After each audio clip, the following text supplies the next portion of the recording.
It's hard changing your life. It was hard when just over 3 years ago, in the Penobscot building in Detroit, Michigan, where I was operating my business, and I fell on some hard times, and I was sleeping in my office. It was hard coming into the lobby, and the security said, "Excuse me, Mr. Brown, can we see you for a moment?" And I said, "Yes," and I walked up to the counter, and he gave me an envelope. And he said, "Would you mind reading it here?" And I opened the envelope, and the envelope was from management that said, "This is an office tower. It's not a hotel. Please do not sleep in your office." And I said, "Excuse me, sir." I said, "I just work long hours in creating my business. I'm an entrepreneur. And right now things are bad for me, but they're not going to be this way always. And I just asked for the opportunity to continue to operate like I'm doing. I'm not trying to make this my home." And it was hard coming through the lobby. And sometimes they would laugh. There's a guy talking about becoming successful. And look at him. He's bathing in the bathroom upstairs on the 21st floor. He sleeps on the floor. Him and 2 other dreamers up there. Look at him. It was hard, ladies and gentlemen, coming to speak to people. And I was facing financial difficulties in my own life. I was behind on my bills and my dreams, and I'm saying to them, you can live your dream. It was hard, ladies and gentlemen. It was very difficult to pick myself up each day believing that I could do it. There were times that I doubted myself. I said, "God, why is this happening to me? I'm just trying to take care of my children and my mother. I'm not trying to steal or rob from anybody. Why did this have to happen to me?" It was very hard. And here's what I want to say to you. For those of you that have experienced some hardships, don't give up on your dream. No one could have convinced me by holding on, by continuing to push forward, by continuing to run toward my dream, that one day I would have my own talk show. It's a long shot, ladies and gentlemen, from Liberty City, an abandoned building on a floor, never knowing my mother or father. It's a long shot. Being here with you today in this dome in Atlanta, it's a long shot. No college training, labeled educable, mentally retarded, but I kept running toward my dream.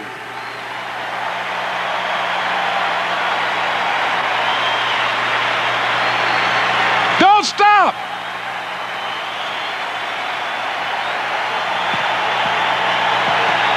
Don't stop.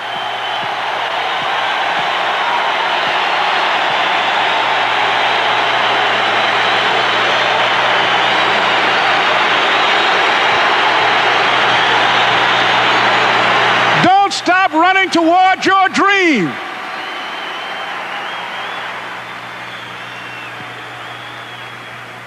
It's very important as you hold on to that dream.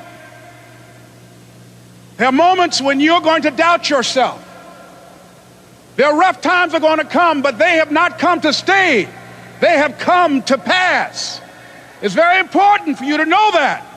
Don't say I'm having a bad day. Say I'm having a character building day.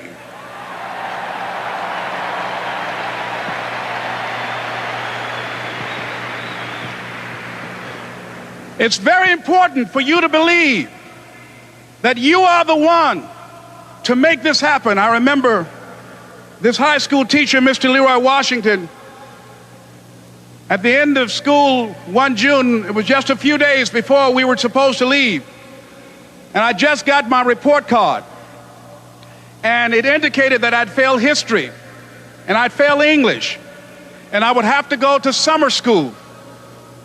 And I was feeling within myself that I was a failure, that I'm slower than most people in getting paperwork, and I was feeling down on myself and very negative. And Mr. Washington was giving a speech to the graduating seniors, and I was in 11th grade. And even though I wasn't supposed to be in there, I went in there because the speech he was giving, that speech was for me. And as he talked, my heart began to beat fast. Tears began to run down my eyes, and I was in the back just listening to him, because he said, And he was a very dramatic man. I still talk to him to this day. He said, as graduating seniors of Booker T. Washington High School, I want you to know that you're blessed and highly favored, and that as you go toward the future, begin to know that you have greatness within you. And if just one of you here begin to envision yourselves as being blessed and highly favored to reach your goals, if just one of you capture the essence of what that means, that you have greatness within you and a responsibility to manifest that greatness, that you can make your parents proud, you can make your school proud, you can touch millions of people's lives, and the world will never be the same again because you came this way. And the students gave him a rousing standing ovation. And as he left the auditorium, I ran down the steps and I caught him in the parking lot. I said, Mr. Washington?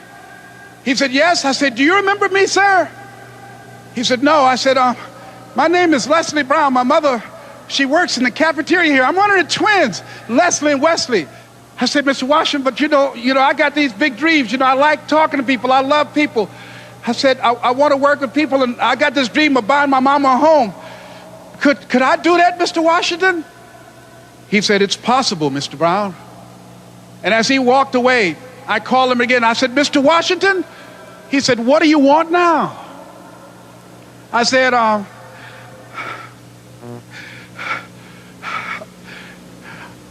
the one, sir. I said, I'm the one. You remember me, sir. I'm Miss Mamie Brown's boy. I'm the one. I'm the one.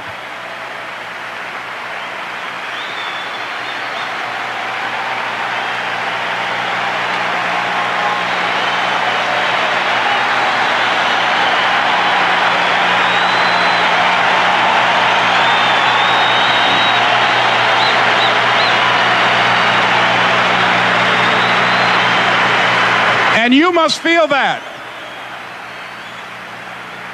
why you're here, because you are the one. And I remember when PBS first played one of my specials called You Deserve, one Sunday afternoon in Miami, Florida. I had some friends call him to tell him to tune in.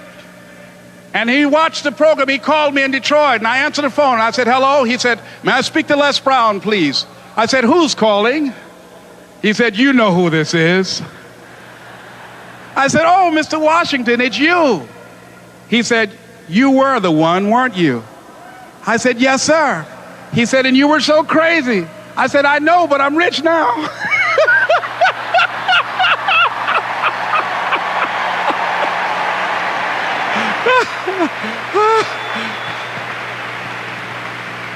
Ladies and gentlemen, it's not going to be easy. It was hard laying on the floor of the Penobscot building, looking out of the window, daydreaming, saying, Les, can you do this? Can you make this happen? I used to listen to tapes day in and day out about See You at the Top, my great friend Zig and Dennis Waitley and different other motivational speakers, and Dr. Norman Vincent Peale. And Dexter saying, don't let nobody steal your dream. I used to ask myself, can I do this?